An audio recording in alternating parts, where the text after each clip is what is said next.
हमारे पास section number 74 that compensation for the breach of the contract where the penalty stipulated for का मतलब होता है जहाँ पर मेंशन किया जाता है, ठीक है।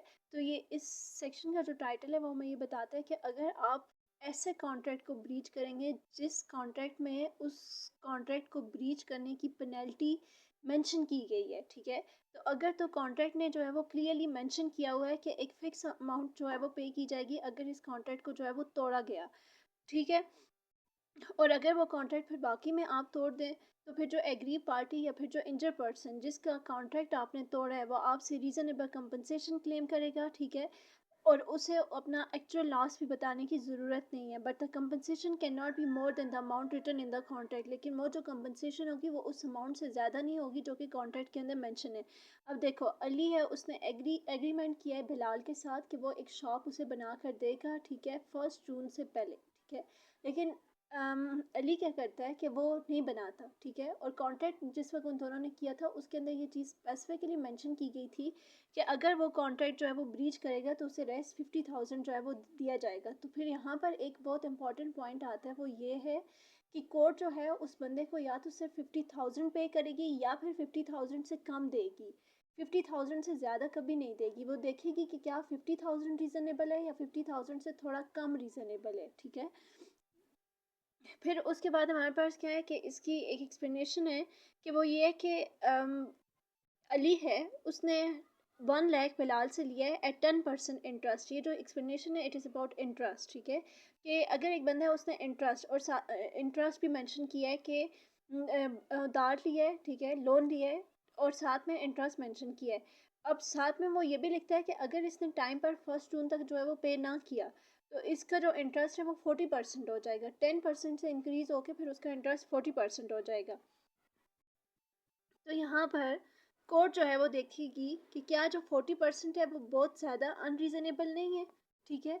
So the court will allow only reasonable interest. तो फिर जो कोर्ट है वो क्या करेगी, रीज़नेबल इंटरेस्ट अलाउ करेगी, नॉट फुल 40%। मतलब ये कि जो पेनल्टी कॉन्ट्रैक्ट के अंदर मेंशन की जाती है वो तो पूरी या तो आपको जितनी मेंशन की गई है उतनी दी जाती है या उससे कम दी जाती है। इसी तरह इंटरेस्ट में भी होता है। अब अगर दो लोगों ने एग्रीमेंट किया था, लोन लिया था, उस वक्त इंटरेस्ट 10% था, साथ में उन्होंने कहा अगर कॉन्ट्रैक्ट टूट गया तो जो इंटरेस्ट है वो 40% हो जाएगा। फिर जो कोर्ट है वो ये देखती है कि क्या 40% जो है वो बहुत ज़्यादा नहीं है तो वो उसे कम भी कर सकती है।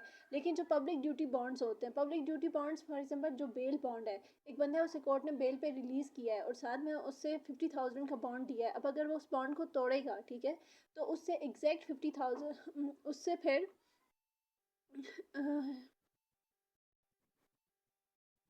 तो पब्लिक ड्यूटी बॉन्ड के अंदर जो गवर्नमेंट होती है वो किसी किस्म की कंपनसेशन रिड्यूस नहीं करती। हमने कहा ना, इंटरेस्ट के केस में रिड्यूस कर सकती है, पेनल्टी के केस में रिड्यूस कर सकती है, लेकिन पब्लिक ड्यूटी बॉन्ड जो आपका गवर्नमेंट के साथ बॉन्ड होता है, ठीक है, उस केस में वो ज़रा भी रिड्यूस नहीं करती।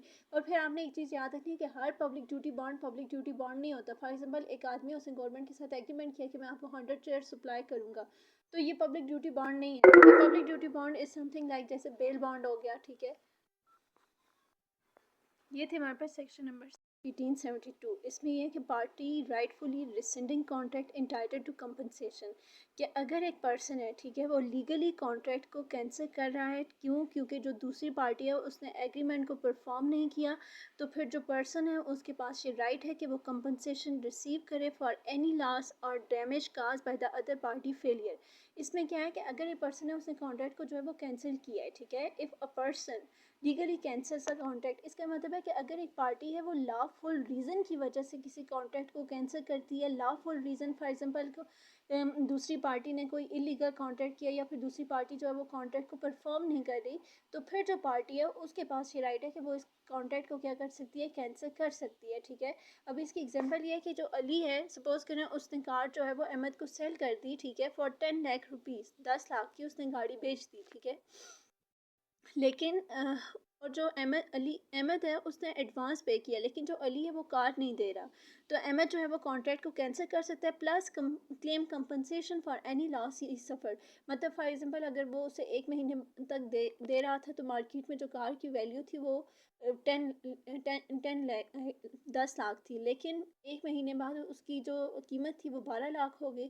तो फिर वो जो 2 लाख का जो एक्स्ट्रा लॉस है वो फिर अली को पे करना पड़ेगा। तो मतलब अगर आप एक किसी वैलिड रीज़न की वजह से किसी कॉन्ट्रैक्ट को कैंसिल कर रहे हैं जस्ट बिकॉज कि जो दूसरी पार्टी है वो कॉन्ट्रैक्ट को परफॉर्म नहीं कर रही, तो फिर जो पर्सन है, जो इनोसेंट पर्सन होता है, वो उसके पास ये राइट आ जाता है कि वो उस कॉन्ट्रैक्ट को कैंसिल भी कर सकता है और साथ में वो उसकी कंपनसेशन भी क्लेम कर सकता है। ठीक है, वैलिड रीज़न है, कॉन्ट्रैक्ट कैंसिल करेंगे और कंपनसेशन भी आपको मिलेगा। ठीक है, इसकी एग्जांपल ये है कि जो अली है उसने प्रॉमिस किया था कि वो कार जो है वो अहमद को देगा फॉर 10 लाख रुपीज़।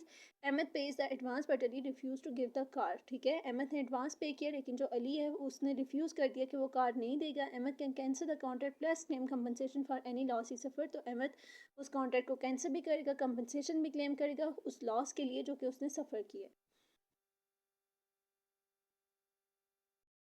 पे कॉन्ट्रैक्ट ऑफ इंडेमनिटी क्या होता है? कॉन्ट्रैक्ट ऑफ इंडेमनिटी बेसिकली ये होता है कि एक बंदा प्रॉमिस करता है कि वो किसी दूसरे के लॉस को कवर करेगा। मतलब कि अगर किसी दूसरे बंदे को लॉस हुआ तो वो उसे नहीं देना पड़ेगा, लेकिन मैं दूंगा उसकी जगह। ठीक है, तो ये होता है कॉन्ट्रैक्ट ऑफ इंडेमनिटी। ठीक है, एक पर्सन है वो प्रॉमिस करता है कि वो किसी दूसरे बंदे को किसी लॉस या डैमेज से प्रोटेक्ट करेगा। इन अदर वर्ड्स, इसका ये मतलब है कि अगर किसी बंदे ने कोई, मतलब ये एक ऐसा प्रॉमिस होता है जिसमें आप दूसरे बंदे को ये कहते हो कि अगर तुम्हें किसी किस्म का लॉस फेस करना पड़ा तो वो तुम नहीं भरना, वो तुम्हारी जगह मैं कंपनसेट करूँगा, वो मैं कवर करूँगा। ठीक है, so then the person will pay for that loss. अब इसकी एग्जांपल ये है कि जो अली है वो बिलाल को ये कहता है कि if you sign this contract for me, कि अगर तुम कॉन्ट्रैक्ट मेरे लिए साइन करोगे, I promise I will pay you if you suffer any loss. अब यहाँ पर देखो अली जो है वो क्या है, और बिलाल एक दूसरे के साथ एग्रीमेंट करते हैं